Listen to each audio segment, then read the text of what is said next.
E a gente vai fazer algumas observações que vão nos ajudar a responder essa pergunta. Amém? Gênesis 1, 26 diz assim: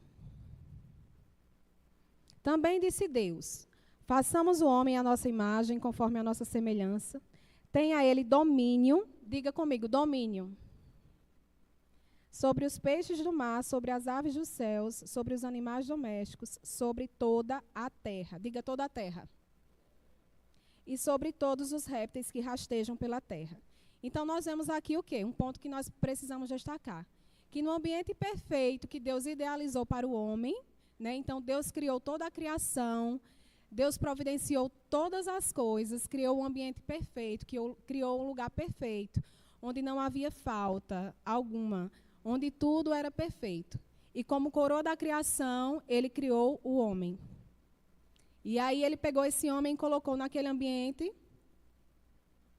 com o propósito de dominar sobre toda a terra. Então ele deu ao homem autoridade, ele deu ao homem domínio, ele deu ao homem responsabilidades. Amém?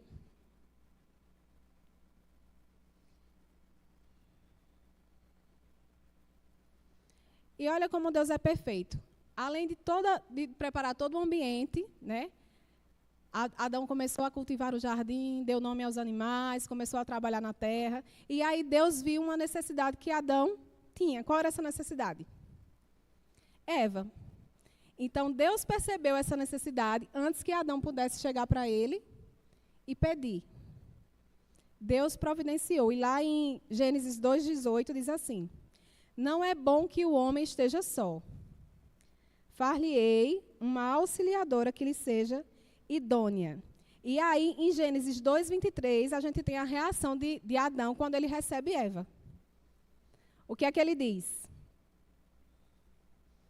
Finalmente, né, a gente vê que ele fica empolgado. Essa é osso dos meus ossos. Finalmente alguém semelhante a mim. Carne da minha carne, chamar-se-á varoa, porque do varão foi tomada. Então, veja, aqui, no princípio de todas as coisas, a gente enxerga pontos que refletem o caráter de Deus, que refletem a intenção de Deus para com a humanidade. Então, Deus criou o homem num ambiente perfeito, para ter comunhão com o homem. Esse homem ele era dotado de autoridade, de domínio sobre a terra. Amém? Mas tudo mudou depois que o pecado entrou no mundo. O que aconteceu? O mundo foi contaminado. E eu sei que a gente já conhece essa historinha de Có e Salteado, mas é bom que a gente reflita em alguns pontos importantes que, às vezes, caem no esquecimento. E esses pontos são fundamentais para que nós possamos discutir a nossa pergunta. Eu queria que você abrisse Gênesis 3:1.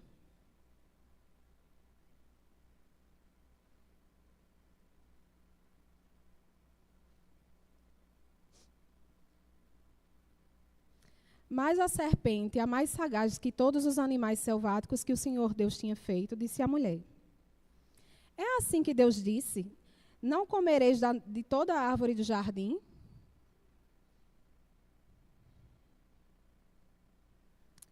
Do fruto da árvore do jardim podemos comer, mas do fruto da árvore que está no meio do jardim, disse Deus: Dele não comereis, nem tocareis nele, para que não morrais.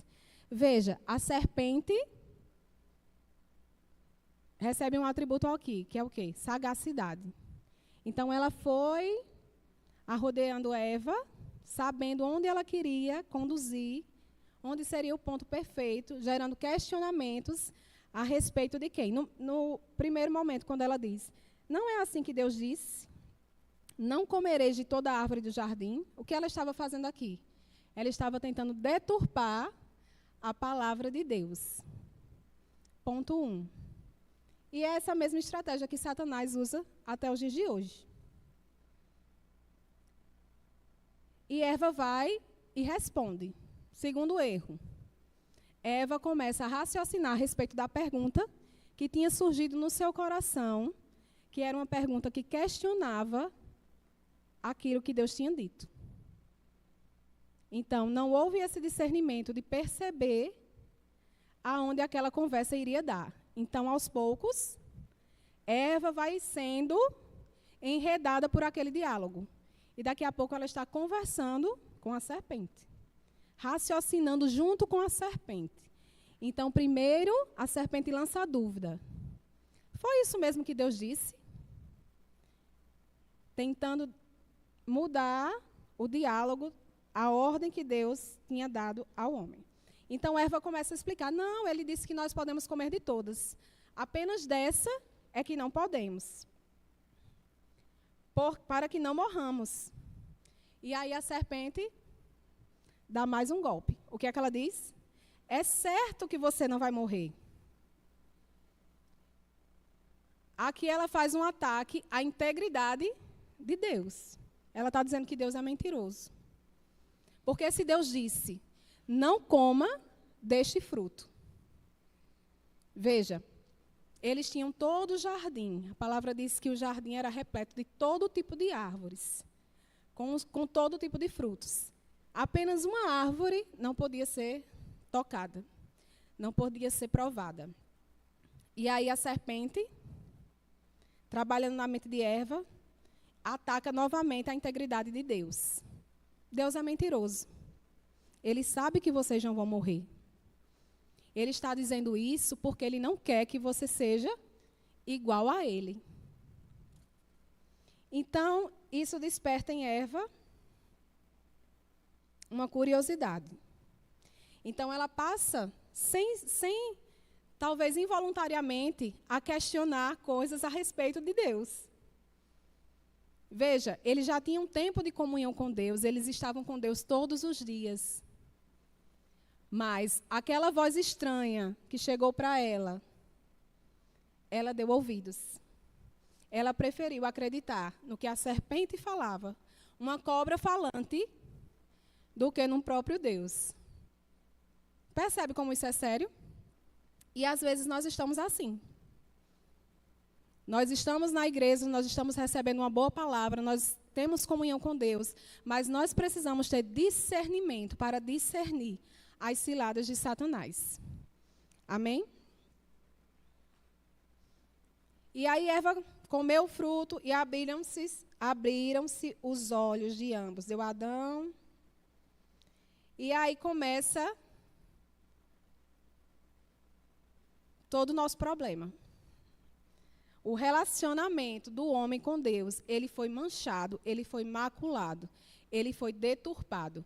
Gênesis 3, 8 diz assim: quando ouviram a voz do Senhor, que andava no jardim pela viração do dia, esconderam-se do Senhor, o homem e sua mulher. Primeiro ponto, esconderam-se. O homem começa a se esconder de Deus. Então veja, no mundo perfeito de Deus, o homem tinha comunhão com Deus, o homem era amigo de Deus. Depois do pecado, o homem passa a se esconder de Deus. Versículo 10. Ouvi tua voz no jardim, e porque estava nu, tive medo e me escondi. Medo e me escondi. Então, o homem passa a se esconder de Deus, ele passa a ter medo de Deus, e ele passa a se esconder de Deus. Perguntou-lhe Deus, quem te fez saber que estavas nu? Comestes da árvore que eu te ordenei para que não comesse? Então disse o homem, a mulher que me destes por esposa, ela me deu da árvore e eu comi. Outro ponto aqui. Entre a culpa e a acusação. E perceba pelo tom da resposta de Adão, ele está culpando o próprio Deus por ter lhe dado aquela mulher, porque ele não pediu. A mulher que o Senhor me deu, foi ela que me fez comer o fruto, estava ali na minha, pois ela pegou o fruto, comeu e me deu e eu comi. Simples assim. Mas antes de tudo, a ordem tinha sido dada a Adão, não foi a Eva. Adão foi colocado no jardim para cultivar e guardar o jardim. E ele transferiu essa determinação de Deus a Eva. Tanto é que quando ela vai responder à serpente, ela diz, não, Deus diz assim, não podemos comer. Mas a responsabilidade estava sobre ele. E o que é que ele faz? Ele tenta transferir a responsabilidade. Então ele diz, a mulher que me destes, comeu e me deu do fruto. E a mulher, por consequência, joga a culpa na serpente. Não foi culpa minha, foi a serpente que me enganou. E aí, diante disso, a gente volta para a nossa pergunta. Por que coisas ruins acontecem com pessoas boas? Eu acredito que todos nós aqui, em algum momento da nossa vida, fizemos esse questionamento. E aí, quando um questionamento chega à nossa mente, assim como chegou para Eva, nós precisamos ter o discernimento de pensar um pouquinho a respeito desse questionamento, né? Nós sabemos que Satanás, ele faz da nossa mente um campo de batalha. E nós precisamos ter discernimento espiritual para identificar essa armadilha. Amém? Primeiro, vamos pensar um pouquinho. Em que circunstâncias essa pergunta começa a ser feita? Por que coisas ruins acontecem com pessoas boas? Então, às vezes, a gente presencia o quê? Alguma injustiça, né? Quem nunca ouviu, mas, rapaz, fulano era uma pessoa tão boa, ele não merece estar passando por isso. Né? Por outro lado, pensar dessa forma é a mesma coisa que dizer que fulano é ruim, então ele merece passar por isso. Então, existe aí uma posição de julgamento. Automaticamente, nós estamos dizendo que existem dois tipos de pessoas no mundo. Pessoas boas e pessoas ruins. E quem é que determina isso? Nós somos aptos a julgar quem são as pessoas boas e quem são as pessoas ruins? Quem somos nós para emitir esse juízo? Dizer, Joãozinho é bom, ele não merece. Mas José, esse sim merece. Está pagando o que fez. Nós temos essa capacidade de julgar, de determinar, porque quando nós fazemos essa pergunta, isso está implícito nessa pergunta. Por que coisas ruins acontecem com pessoas boas? E o próprio Jesus disse o quê? Bom só há um, que é Deus.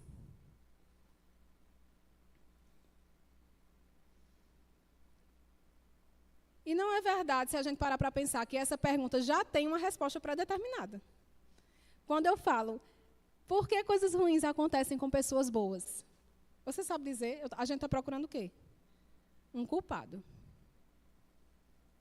E quem é o culpado de tudo o que acontece nesse mundo? Pelo mundo, aos olhos do mundo. É o próprio Deus. Se Deus estivesse vivo, Ele não permitiria que a humanidade estivesse nessas condições.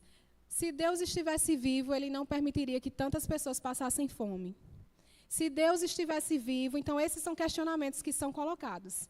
Quer dizer, Deus é o culpado por tudo o que acontece de ruim no mundo. Isto está aqui implícito nessa pergunta. Nós vemos uma injustiça e rapidamente nós pensamos, por que Deus permitiu isso? Como assim, por que Deus permitiu isso? Para responder essas perguntas, mais perguntas, nós precisamos entender o contexto em que nós estamos vivendo. A Bíblia diz que o diabo é o príncipe deste mundo. Lá em Salmo 115, 16, diz, os céus são os céus do Senhor, mas a terra deu a ele aos filhos dos homens. Foi isso que a gente viu lá em Gênesis. Lucas 4, 6. Quando o diabo vai tentar Jesus, o que é que ele diz lá em Lucas? Dar-te-ei toda essa autoridade e a glória destes reinos, porque ela me foi entregue, e eu a dou a quem eu quiser. Então, Deus deu a terra aos homens, o homem pecou, perdeu o seu governo, e o governo deste mundo passou a ser de quem? De Satanás. João 10, 10. O ladrão vem, senão para roubar, matar e destruir. Eu vim para que tenham vida e a tenham em abundância. Então a gente vê, essa é a natureza do príncipe desse mundo. E o príncipe é quem determina os valores do seu reino. Ele é mentiroso. Ele veio para matar, roubar e destruir. João 9:44. Ele foi homicida desde o princípio e não se firmou na verdade. Porque não há nele verdade, e quando ele profere mentira, fala do que lhe é próprio, porque é mentiroso e pai da mentira. Esses são os valores desse mundo. Esses passaram a ser os valores deste mundo, depois que houve a separação entre Deus e o homem. Porque o governante desse mundo é Satanás. Efésios 2:2. Em outro tempo, nós andávamos segundo o curso deste mundo, segundo o príncipe da potestade do ar, do espírito que agora atua nos filhos da desobediência. Então, todo aquele homem que é separado de Deus, que ainda não foi reconciliado com Deus, ele está nessa condição. Ele está sob a atuação de um espírito que influencia esse mundo. João 5:19. Sabemos que somos de Deus e que o mundo inteiro jaz no maligno. E aí a gente volta para essa pergunta: por que coisas ruins acontecem com pessoas boas? Porque o príncipe deste mundo, ele está interessado em matar, roubar e destruir. Ele é mentiroso, não há nele justiça alguma. Então, nós não devemos esperar ver nessa terra, através da vida de homens naturais, a execução da justiça perfeita de Deus. Nós não vamos ver isso. É por isso que há uma distorção nos valores. É por isso que os homens se preocupam mais consigo mesmo do que com os outros. O problema da fome no mundo é falta de dinheiro? É falta de recurso? Não. É reflexo da concentração de riquezas em algumas pessoas, poucas pessoas, enquanto a grande massa precisa sofrer. Isso não vem de Deus. Isso não faz parte do plano perfeito que Deus idealizou para o homem. Nós vimos que no Éden não havia falta de nada, não havia doença, não havia dor, não havia choro, não havia tristeza. Era tudo perfeito. Porque é esse o nosso Deus, um Deus perfeito. Um Deus que se preocupa com cada uma das nossas necessidades. Um Deus que nos supre antes mesmo de nós pedirmos. Ele já viu a nossa necessidade. Ele já conhece aquilo que nós precisamos. Outro ponto que a gente precisa destacar é sobre as circunstâncias. As circunstâncias, para nós que estamos aqui no mundo, nós não somos do mundo, mas estamos aqui no mundo. Não é assim? As circunstâncias são para todos. Lá em Mateus 5:45 diz: porque faz o seu sol se levantar sobre maus e bons, e que a chuva desça sobre justos e injustos. Gálatas 6:7. Não erreis. Deus não se deixa escarnecer, porque de tudo que o homem semear, isso também ceifará. Então, aqui nós temos um princípio também, que é a lei da semeadura. Aquele que semeia para a carne, colherá o quê? A morte. Então, existe a lei da semeadura. Tudo aquilo que eu plantar, eu vou colher. Quem é que faz essa plantação? Somos nós, né? Nós é que estamos cultivando o nosso jardim.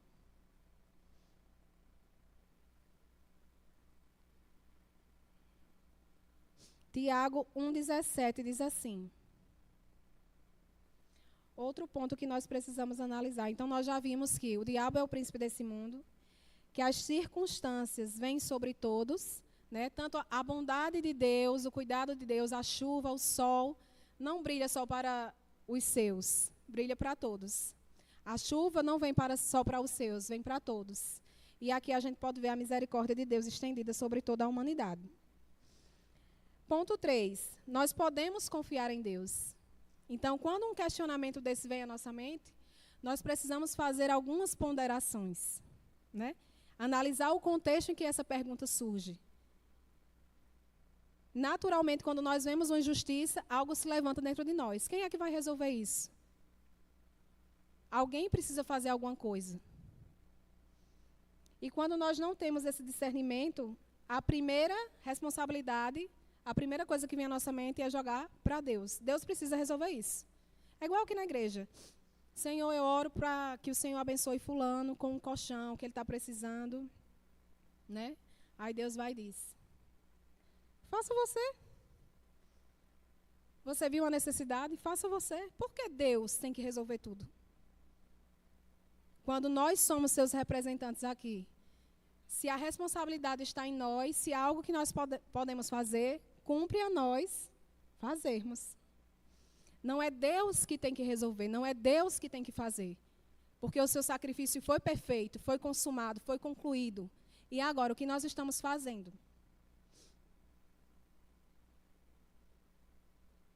E o terceiro ponto é que nós podemos confiar em Deus. Tiago 1,17 diz, toda boa dávida e todo dom perfeito vem do alto, descendo do Pai das luzes, em que não há mudança nem sombra de variação. Então, Deus não é um Deus bipolar. Nós podemos confiar em Deus. A palavra diz que Ele não há nele sombra de variação. Né? E é engraçado que, dessa pergunta, quando você digita na internet, aí apareceu um vídeo de um professor lá, falando sobre o bem e o mal. E aí ele falava que o mal, aqui no mundo, é uma reflexão do bem. Porque o símbolo daquele infinito, vocês sabem qual é, né? Do infinito. O 8 invertido, isso. Ele falando que Deus não pode se manifestar no mundo, porque a natureza dele é totalmente divina, ele não se mistura. E aí, quando ele quer fazer um bem na terra, esse bem inverte e vira o mal aqui. Olha só que absurdo. Então, ele dizia que o mal é uma expressão do próprio bem quando entra nessa dimensão terrena. Veja. E aí, se você não tem a palavra, se você não tem a instrução correta, você fica à deriva. Você não sabe em que acreditar. Você não sabe o que ouvir. Afinal, Deus é bom ou Deus é mau? Deus é bom em um momento e depois Deus é mau.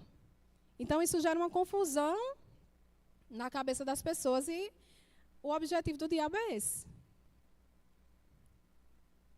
Distorcer a imagem de Deus. E aqui a palavra vai dizer justamente o contrário.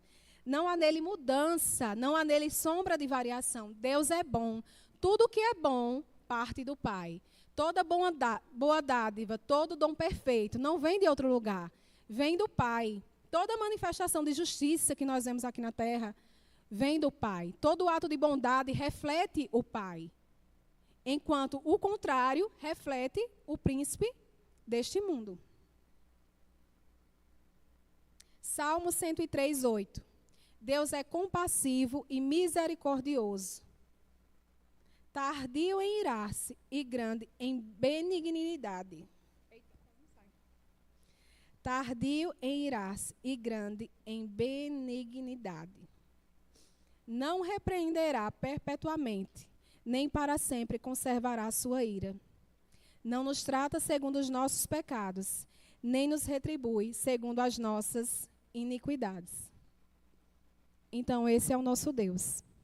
Amém? Em Hebreus 12, 6, 7, diz assim: pois o Senhor disciplina quem ama e castiga todo aquele a quem aceita como filho. Perseverem na disciplina. Perseverem na disciplina. Ora, a gente vê que há sim uma disciplina que vem da parte do Senhor, mas Ele disciplina com amor. ele disciplina com amor a quem tem por filho. E aí a palavra continua dizendo: qual pai que não ama seu filho não o vai disciplinar? Então a disciplina faz parte do amor de Deus. Mas, como nós vimos aqui, Deus não é mau. Até para disciplinar, ele disciplina com amor. Ele não nega a sua essência. Ele não nega os seus princípios.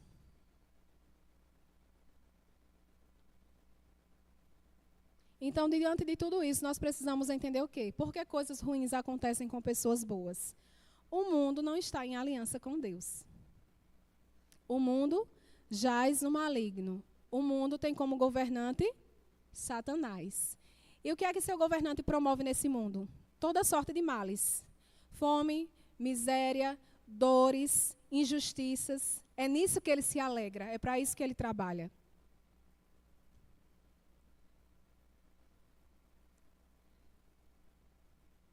E aí a gente chega num ponto crucial. Então, o que é que faz a diferença? São as circunstâncias? É o príncipe desse mundo? O que é que faz a diferença? O homem sem Deus, ele está numa condição muito difícil, viu?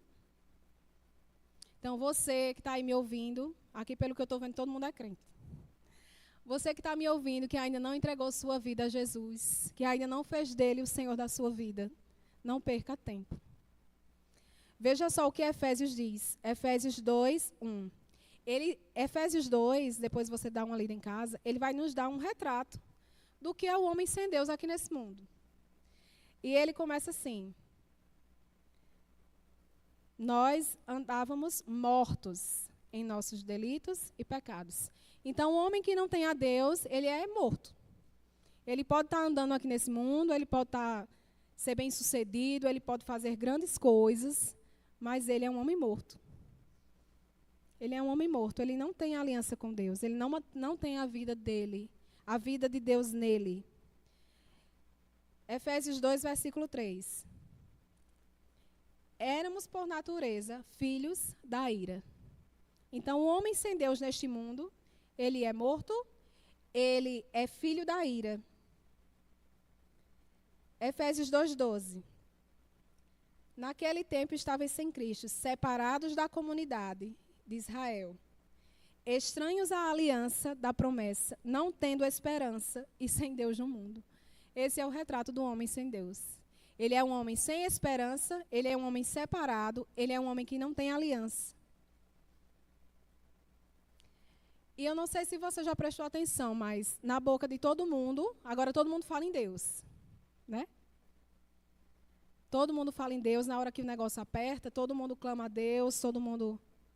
Mas ninguém está disposto a fazer uma aliança com Deus. A maioria não está disposta a fazer uma aliança com Deus. Querem os benefícios. Mas aqui fala sobre uma aliança. Uma aliança existe em dois lados. Uma aliança não é feita só com uma pessoa. Uma aliança é feita entre duas pessoas.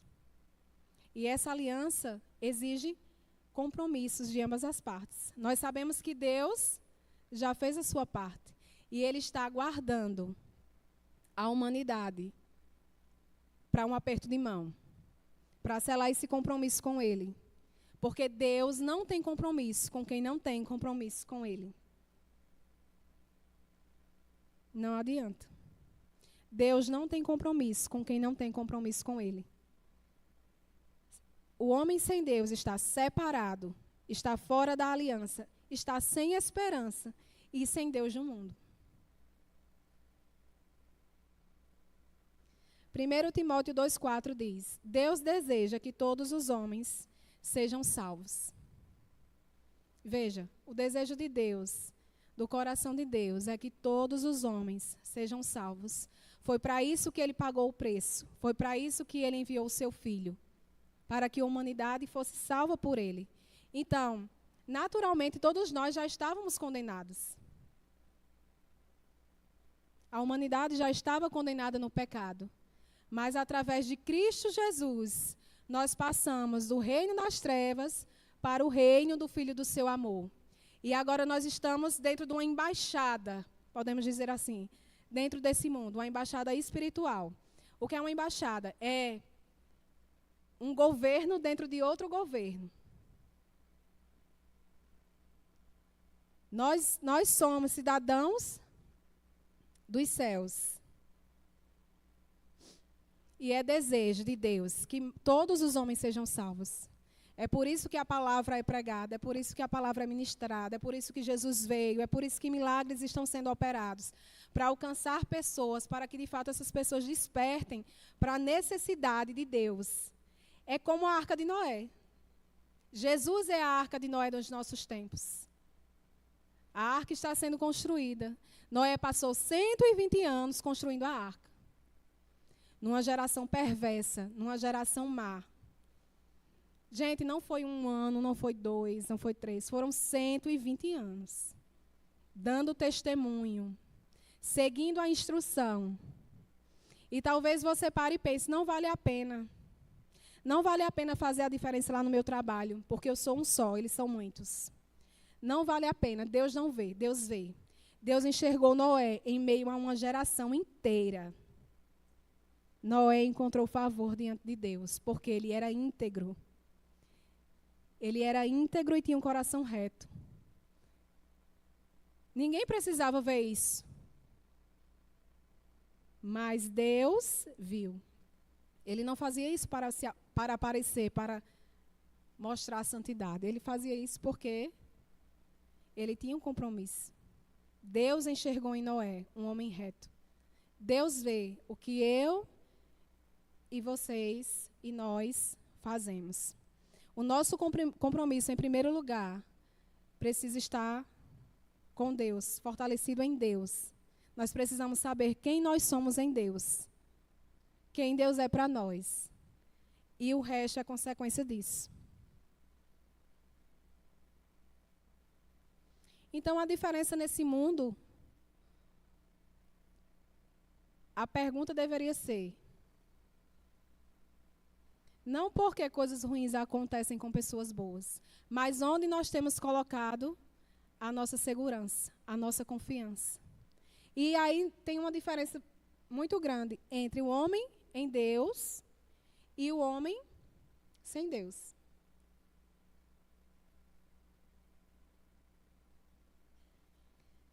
Hebreus 11:7. Diz assim: pela fé, Noé foi divinamente instruído. Repita comigo. Divinamente instruído. Acerca de acontecimentos que ainda não se viam.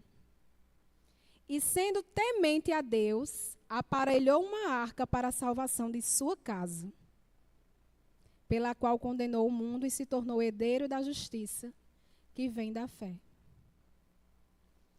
Então, por que eu devo estar em Deus? Porque em Deus há livramento, em Deus há socorro, em Deus há provisão, e em Deus há instrução, há instruções divinas. Noé foi divinamente instruído acerca de coisas que ainda não se viam. A notícia chegou antes para ele. Deus viu no futuro, Deus já sabia o que ia acontecer. E Deus comunicou a Noé, prepara-te, porque aí vem um dilúvio. E você e sua casa serão salvos. Noé foi, pela fé, divinamente instruído acerca de acontecimentos que ainda não se viam. E sendo temente a Deus, recebeu uma instrução, se posicionou, sendo temente a Deus, ele operou naquilo que Deus havia lhe falado. Aparelhou uma arca para a salvação de sua casa. Quem foi que construiu a arca? Foi Deus, que entregou a arca pronta a Noé. Entra aí, Noé. Já está aqui o teu barquinho. Não, houve trabalho envolvido, houve sacrifício envolvido, houve um posicionamento envolvido. E de forma contínua, foram 120 anos. E não havia uma fábrica, não havia uma montadora. Noé e sua família construíram a arca. Meu amigo, meu irmão, quando a gente para pensar nisso, isso é grandioso demais. você percebe olhar para as circunstâncias, o caos que rodeia, é você olhar para o lado e não ter esperança no mundo. Deus chega para você e diz, vai acontecer isso, te prepara, faz o que eu estou te dizendo, ouve as minhas instruções, que você e sua casa serão salvos. Então, o segredo é, o que nós estamos ouvindo? Em que nós temos baseado a nossa vida? Que tipo de instruções? A que tipo de ensinos nós temos inclinado os nossos ouvidos? O homem de Deus usufrui de paz e já é vencedor. Jesus disse, no mundo tereis aflições, mas tende bom ânimo, porque eu venci o mundo. Então, nós não seremos privados de que algumas circunstâncias ruins cheguem até nós. Mas nós precisamos ter em mente o quê? Que Jesus venceu o mundo, que Ele está conosco todos os dias. E por isso nós já somos mais o quê? Vencedores. Então, a diferença do homem que não tem esperança no mundo é que nós temos esperança. Nós sabemos que já há um resultado definido sobre as nossas vidas. Nós somos mais que vencedores. Nós vamos passar por qualquer tempestade que apareça em nossa vida. Se nós estivermos devidamente munidos da instrução correta. Porque Deus tem interesse em nos livrar. Deus tem interesse em nos conduzir a achar o caminho. Amém? O homem de Deus dispõe de ferramentas para resistir no dia mau. Portanto, Efésios 6:13. Tomai a armadura de Deus, para que possais resistir no dia mau, e depois de terdes vencido tudo, permanecer inabaláveis. Veja, nós não estamos soltos no mundo, nós não estamos à deriva. Nós temos as ferramentas necessárias para operar em qualquer tempestade. E depois de ter vencido a tempestade, nós permanecermos inabaláveis. Aí eu queria que você abrisse comigo lá em Marcos 4, 35, 40.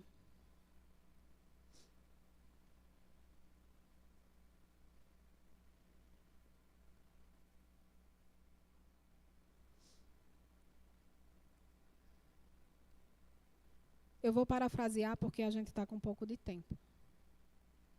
Então, Jesus, ele está com seus discípulos e ele entra no barco e ele diz, passemos à outra margem. Quem foi que falou isso? Jesus. E eles, deixando a multidão, entraram no barco e foram. E no meio dessa viagem, levantou-se um grande temporal. Grande temporal. E subiam as ondas por cima do barco, de maneira que o barco já estava sendo cheio de água. Então,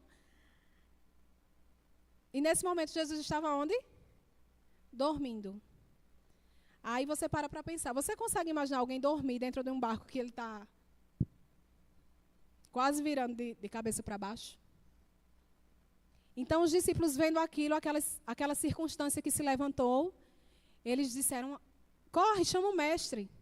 E o que foi que o discípulo disse ao mestre? Mestre, não te importa que pereçamos aqui? Então, ele achava que Jesus estava desapercebido, que Jesus não estava nem aí. E quando Jesus levanta, ele diz o quê? Cala-te e aquieta-te. Ele diz ao discípulo. Então, veja. O fato de Jesus estar no barco não impediu que aquela tempestade chegasse.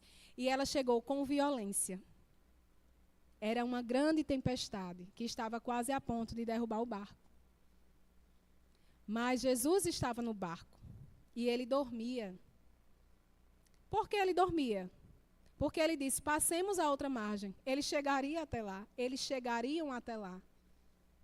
Aquele não seria o fim. Já havia um decreto, já havia algo dito antecipadamente. Nós vamos passar para o outro lado. E no meio daquele percurso, se levanta essa tempestade. E as pessoas ficam, os discípulos ficam desesperados, porque eles não sabem como resolver. Enquanto Jesus dormia. Então não interessa, meu irmão, a tempestade que chegar a tua casa, a tua vida. Não interessa a velocidade dos ventos que se levantam contra você. Se você está em Cristo, se você está afirmado no lugar certo. Amém? Você não está sem esperança. Nós não devemos olhar para as circunstâncias, mas nós devemos olhar para quem está no nosso barco. E Jesus está no nosso barco. Ele nos fez essa promessa. Não estamos só. E o que é que Jesus nos ensina? É possível descansar em meio a uma tempestade. Sabe, se você já fez tudo o que precisava fazer para tentar resolver e não conseguiu, descansa no Senhor, que Ele é quem cuida de nós. Ele cuida de nós nos mínimos detalhes. Não há motivo para desespero. O crente não anda desesperado, porque desesperado é a ausência de esperança. E nós vemos que quem tem a ausência de esperança é quem não tem Cristo. Quem está no mundo, ele não sabe a quem recorrer. Mas a nossa esperança está em Cristo Jesus. Ele é o motivo do nosso louvor. Ele é o motivo da nossa esperança. Ele é o motivo que nos vai fazer passar, atravessar a tempestade e permanecermos inabaláveis. Amém?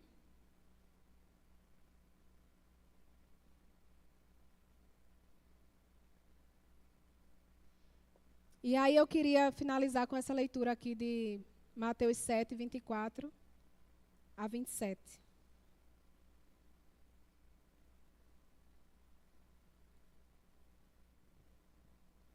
Todo aquele, pois, que escuta as minhas palavras e as pratica, assemelha-se a um homem prudente que edificou a sua casa sobre a rocha.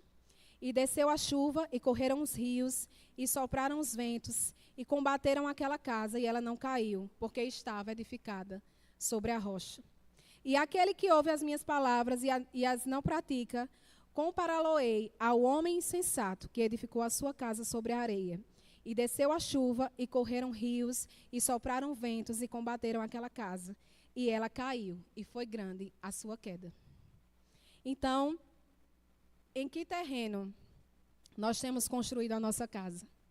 Nós temos recebido instruções, mas a questão é, temos nos posicionado nessas instruções? Temos vivido de acordo com aquilo que temos recebido? Porque isso no dia mau vai fazer toda a diferença. Haviam duas casas, os mesmos ventos que vieram contra a casa A, vieram contra a casa B. Mas a palavra diz que uma delas não caiu, enquanto a outra sucumbiu. Nós precisamos ter em mente a seriedade do que isso significa. Nós precisamos estar convictos de onde estamos construindo a nossa casa, de onde estamos edificando a nossa fé. Porque a pergunta não é se as circunstâncias ruins vão chegar, mas quando elas vão chegar. As circunstâncias vêm para todos, mas a maneira como eu me posiciono, onde eu tenho colocado a minha fé, de onde eu tenho recebido instruções, como eu tenho me portado diante daquilo que eu tenho recebido, é que vai fazer a diferença. Nós vimos a história de Noé, que ele foi o quê?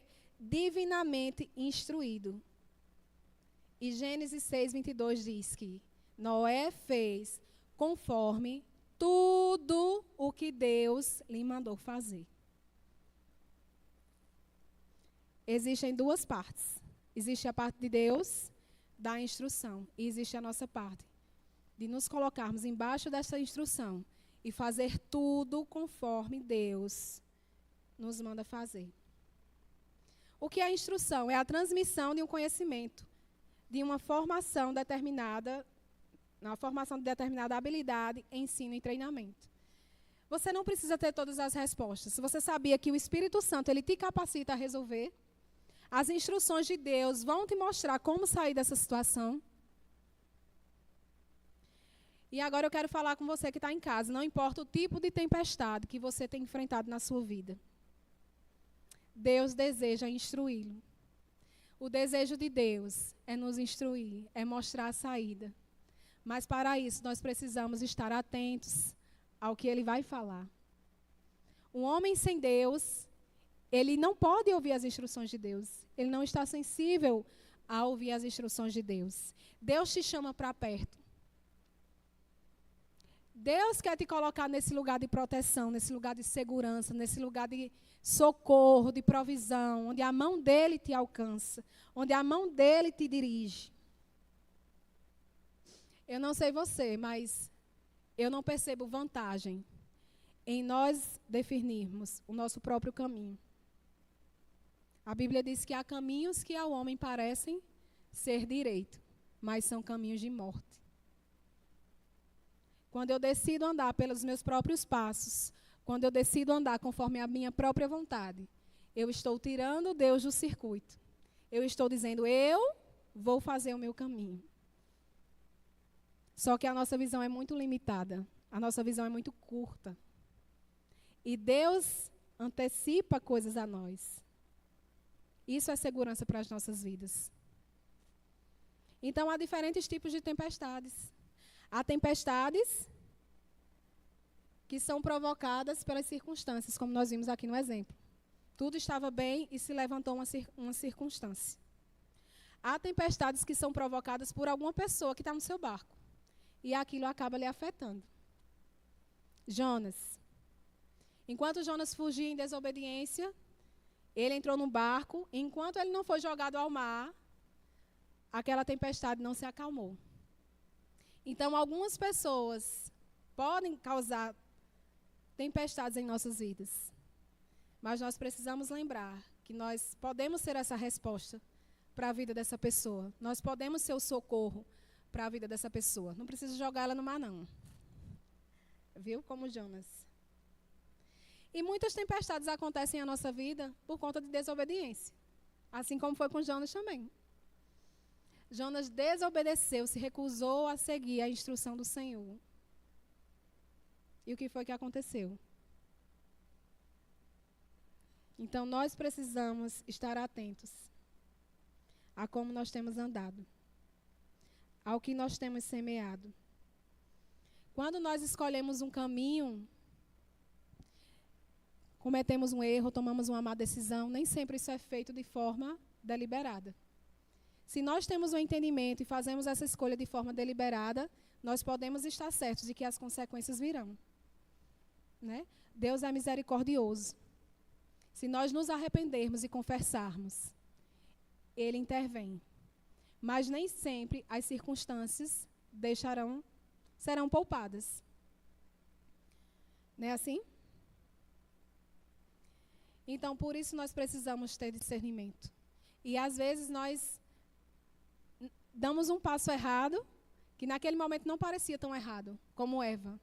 Ela começou a conversar naturalmente com a serpente e ela não imaginava onde isso ia dar. Então, ela foi levada, conduzida de forma estratégica por Satanás a um determinado ponto. Então, se nós estivermos devidamente instruídos, nós não cairemos nessa cilada. Amém? Então, não importa em que bagunça, em que situação nós possamos estar enfrentando ou venhamos a enfrentar, sempre haverá um socorro. Sempre haverá a manifestação da misericórdia de Deus.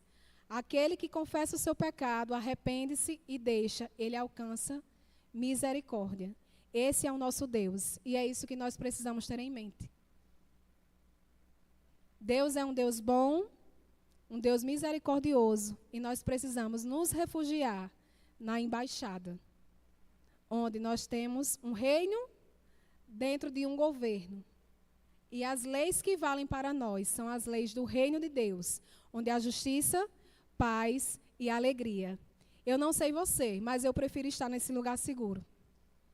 Eu prefiro estar nesse lugar onde a bondade de Deus se manifesta, onde a bondade de Deus me alcança, onde há segurança para os meus passos, onde há suprimento para as minhas necessidades, onde há ferramentas para que eu vença no dia mau.